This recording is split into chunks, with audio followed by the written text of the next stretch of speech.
I don't care if you're 25 making this move or you're 75 making this move. You are going to be a different person when you are in Mexico. And that's why you should really, really, really put off making any big decisions while you are still in maybe that mindset that you were in when you were living in your home country. Because after 6 months in Mexico, I'm telling you, you are going to be a changed person. You will have a different routine. There will be different things that are important to you, and you've got to wait and see how those things will develop. You've got to wait and see and be in Mexico for a while to see who you're going to be before you make any big decisions for yourself. Maybe right now you're watching this in your home country and you're thinking, well, I don't really go out that much during the week. I'm not heading downtown to meet up with friends. So in Mexico, I don't really need to live somewhere centrally located. I can just take an Uber. It doesn't matter if the Uber's a half hour, whatever. I'm not going out that much anyway. Then you get to Mexico, you get plugged in, maybe you have more free time because you're retired now or working remotely, and you have more opportunities to build that social life than maybe you did in your home country. But you've got that big long Uber ride from your new house or your new apartment, and you weren't expecting to be making that trip so much. One of the worst things that you can do after moving to Mexico is putting off finding community. But don't wait. There is no reason to wait. Even if you only think you're gonna be somewhere for a couple of weeks, a month, don't miss out on the opportunity to get to know people in the city. Drop into a class, something that you enjoyed doing back in your home country. Yoga, rock climbing, painting, whatever. Strike up a conversation with the barista. Use whatever Spanish you have to say, hi, I'm new in town. It can feel so overwhelming to have to start your entire social life from scratch. And I don't want you to think of it that way. I want you to focus on making one friend. One friend, one single friend can make all the difference in your life, because that one friend will introduce you to their friends, and pretty soon you have yourself a little network.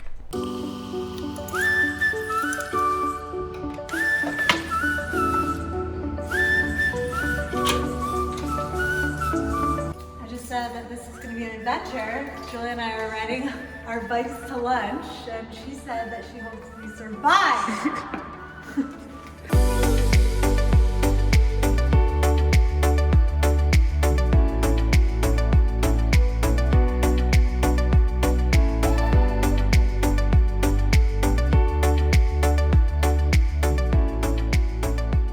We made it. We're just a little bit early for lunch. What percentage of the way would you say that I got here without Google Maps?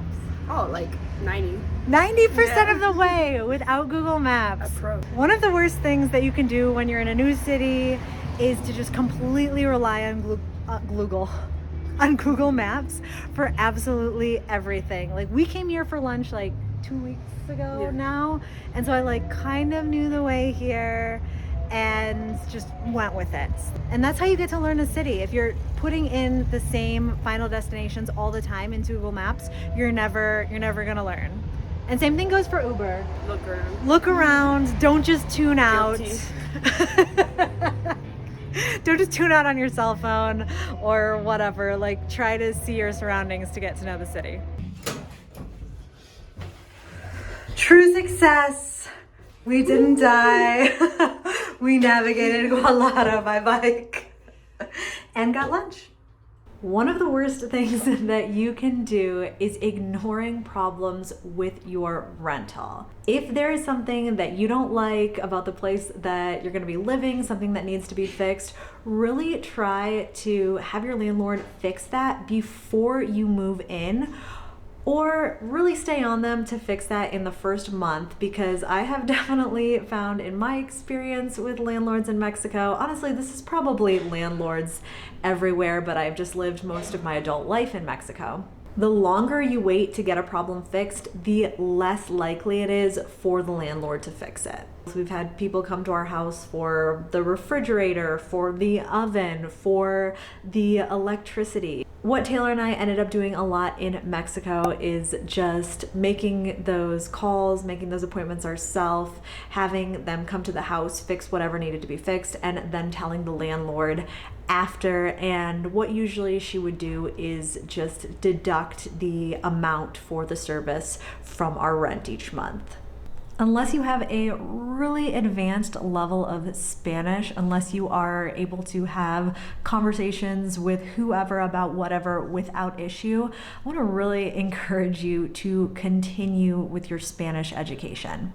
I've even seen people get to Mexico and regress with their Spanish because they just feel so overwhelmed by being around Spanish all of the time, and they just start to tune it out and clam up, and they're not speaking to anyone and they're not improving. Really, now that you're in Mexico, you have more motivation, or you should have more motivation than ever, to keep going with your Spanish and to really focus in.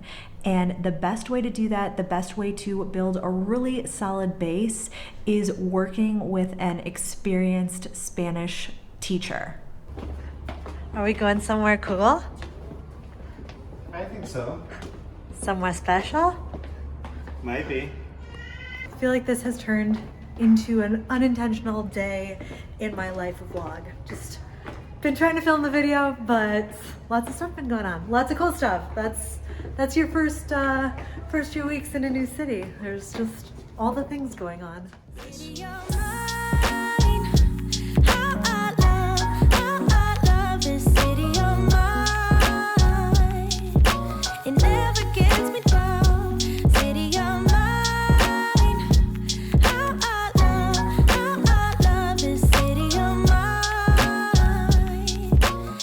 Uber driver just gave us no fewer than 5 million recommendations for Guadalajara. But we wrote them all down, much appreciated.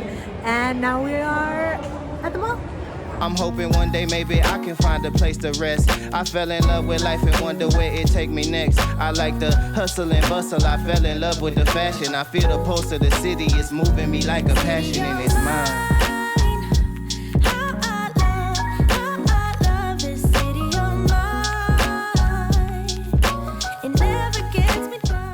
One of the worst things that you can do after moving to Mexico is being too nervous to speak Spanish. Maybe, hopefully, you put a lot of effort into learning Spanish. You've been taking classes, doing Duolingo, listening to the podcasts, all the stuff back in your home country, and then you get to Mexico and you're like, whoa, I cannot keep up with any conversation. I don't know what anyone is saying. Push through, push past that. Don't clam up. Ask people to repeat themselves. Ask people if they can slow down. Really, I have found, especially compared to some of the other Spanish-speaking countries that I've lived in, that people in Mexico are very kind, very generous with people who are trying to learn Spanish. They really appreciate the effort, and they want to understand you. Especially in those first few weeks after moving to Mexico, one of the worst things that you can do is stress out about not staying on budget. I understand that a big motivator, one of the reasons that a lot of people want to move to Mexico, one of the reasons that Mexico is on their radar, is the affordable cost of living compared to places like the US, like Canada. So you get to Mexico and you're thinking, okay, where are the savings at? But number one, moving is expensive. You always end up spending more than you thought you would. I know for Taylor and I, we never imagined that we were going to be furnishing a home when we moved to Querétaro, but when we got there and we realized that the rental market was mostly unfurnished places, we just had to say, okay, I guess we're spending money on furniture. Number two, it takes time to find the best deals in a city. Even going to the market, shopping at places like Mercado La Cruz in Querétaro, the vendors are going to give different prices to the people, to their regular customers, the people that they're seeing week after week, than they might do to just some tourist passing through. If possible, don't get to Mexico with a really strict budget in mind. Give yourself time to find out how things are priced, where to shop, and go from there. I'm going to pick up another bag of laundry later today, so I want to make sure that these are put away first. Homesickness. Hopefully, as you prepare for your big move, you are mostly just excited. You've got the countdown going. You can't wait to be in Mexico. It's gonna be this big, awesome adventure. I wish I could tell you that it's always gonna feel that way, that you are always going to be in love with your decision to move to Mexico, that every day will be tacos and ice cold cerveza, but you're gonna feel homesick. Feeling homesick is not an indicator that you have made a mistake in moving to Mexico. It's 100% natural, it's 100% normal. I really don't know. I can't think of anyone who has moved to Mexico, anyone that I know who has moved to Mexico and has not been homesick at some point for something, someone, even if it's just like Bloody Marys at brunch on Sunday. Give yourself the space to feel whatever it is that you're feeling in whatever moment it is that you're feeling it. It's perfectly fine to have those moments, to have those feelings, and they are not saying anything bigger or deeper or more profound about your decision to move to Mexico. It's just part of the process. You can enjoy my roof, but you have to be in my video.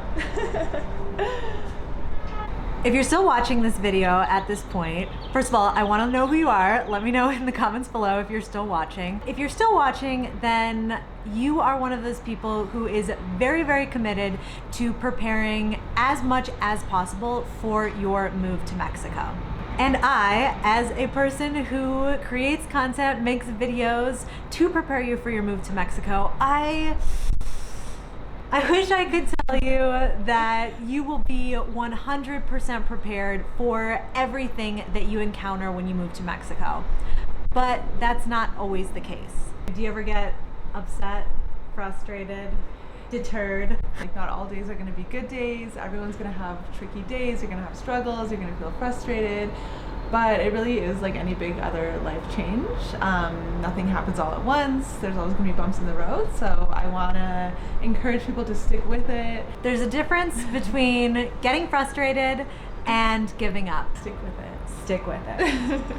I'm Alex from backpackingbrunette.com. Thanks for watching.